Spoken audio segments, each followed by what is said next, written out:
Yeah, there's a lot of creative liberties they took with obviously Neil's consent because I think they wanted everything to just be more well-rounded. You know, if she's Ellie's best friend, they would have interacted. And so this is an opportunity to see how. What's outside? Monsters. The Last of Us, we're here, season 2. Congratulations. I remember interviewing Bella and Pedro for season 1, and they mentioned they were encouraged not to actually play or replay the game. I'm curious, what was your personal approach in stepping into these characters that people know and love? Did you revisit the game? Were you advised not to? What was your approach? I'm too nosy. I played that game as soon as I found out it was a potential meeting. Same. I went straight to GameStop, got a PS4, played the game, got into the meeting and told them I played the game, and Craig was like, I wish you didn't play the game. But you got the part, so I guess it worked out. Yeah, yeah. I mean, these are pivotal characters here, and they're part of Ellie's core support system, but they're also their exes, their friends, and they're people with their own futures to think about. So who were they? Who were they to you and to each other? To me, it was all laid out pretty nicely and in a detailed way. And then to each other, I think we definitely implemented, you know, our own chemistry and, like our own vibe we bring to the function.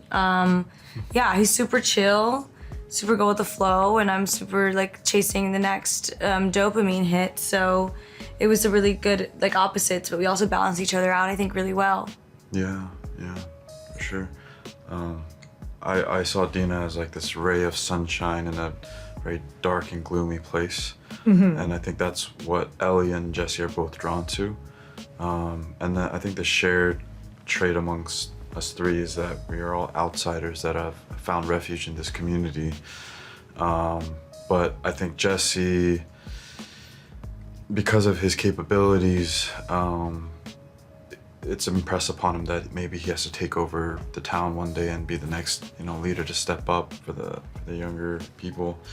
And that kind of forces him to make a conscious effort to step up to that plate, even though if I had to surmise, he's a stoner that likes to just get lost in the woods and do his own thing. But, yeah. Well, what I do, these characters I always appreciate because it is like a lot of the show is like an action has a consequence, and I feel like they're two of these characters, and I'm talking about the game. I don't necessarily know what happens in this season, but they're two of these characters that you're kind of like, they know when to kind of walk away, and they have like boundaries, if you will. They're like, they don't let that, sometimes they don't let their emotions get the best of them. What do you think their core values are?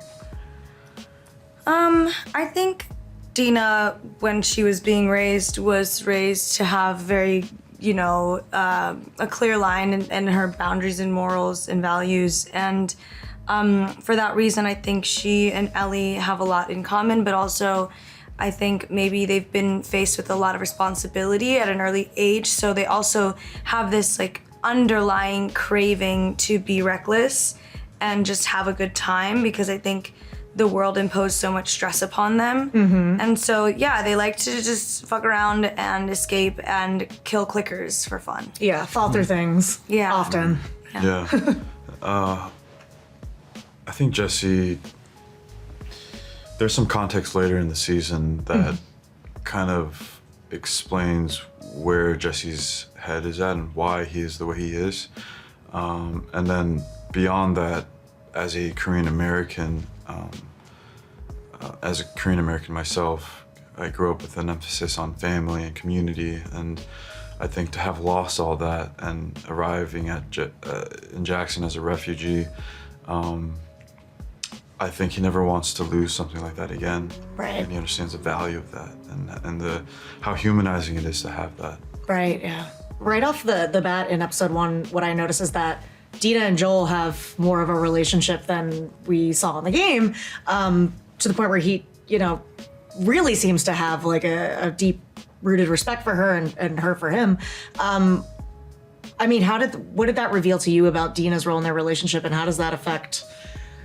I don't know, I'm scared, but like, how does that change the emotional weight of what's to come, do you think? Yeah, there's a lot of creative liberties they took with obviously Neil's consent because I think they wanted everything to just be more well-rounded. You know, if she's Ellie's best friend, they would have interacted. And so this is an opportunity to see how.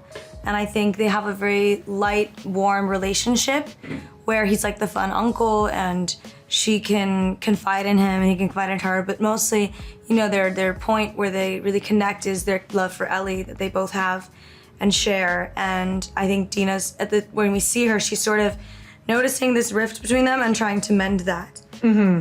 Yeah. What is something, because we are dropped in 5 years later, what is something about each of your respective characters that maybe fans wouldn't know that you were able to kind of fill in? Without, you know, including what they wrote that they've added, what would you say it is? I would say that Jesse loves love, but maybe he doesn't want to necessarily reveal that, or maybe he's had to make certain decisions, but that's all I can say. Yeah. Yeah. I think that I can relate to that with my character development that I did on my own time, is like this bubbling under the surface. I think she really does have a really warm, big heart hidden under the sarcasm, and yeah, I think that's really apparent and it will show. And I think she has her own motives and relationship with Joel that will sort of fuel Ellie's journey and also guide her in the right direction. Yeah, I love that. Superman is just a few months away. Haven't seen it yet. I feel like every time I talk to you, I'm like talking to you about something really exciting, but then also you have something exciting to come. It's awesome. Thank you. But what excites you most about the James Gunn's vision for the film and your character? I have not seen it yet. Okay. I would love to at some point. That would be great. That'd be really cool. But yeah, I think, you know, I really don't know what to say because I don't know what it is. You're like, I was there and I did it, but... And I had fun. Yeah. Yeah, I'm just as clueless as you are. The tone was fun. Young, if you had to put your name in the hat for any DC character, what would it be? DC? Yeah. I have to stick in the the HBO Max family. I was a fan of Terry McGinnis in Batman Beyond. Okay. Yeah. Yeah. No, I love that. I have to wrap it up, but I think one of my favorite things, because I played the game and I loved it so much, when you're watching the show, is these moments where you're like, oh shit, that's just like the game. Oh shit, that's just like... What was your moment you get on set and you're like, oh shit, I'm in The Last of Us? Sorry to my boss for saying oh shit so many times.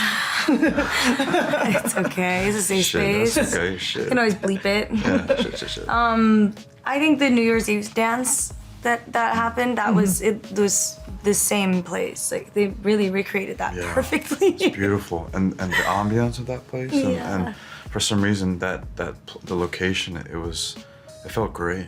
It felt wonderful. Yeah. And I love the town of Jackson, seeing the big gate. It's massive and it's real, like a functional gate. It's huge, yeah. Yeah. That's awesome. going to be exciting to see. I can't wait, but I'm scared.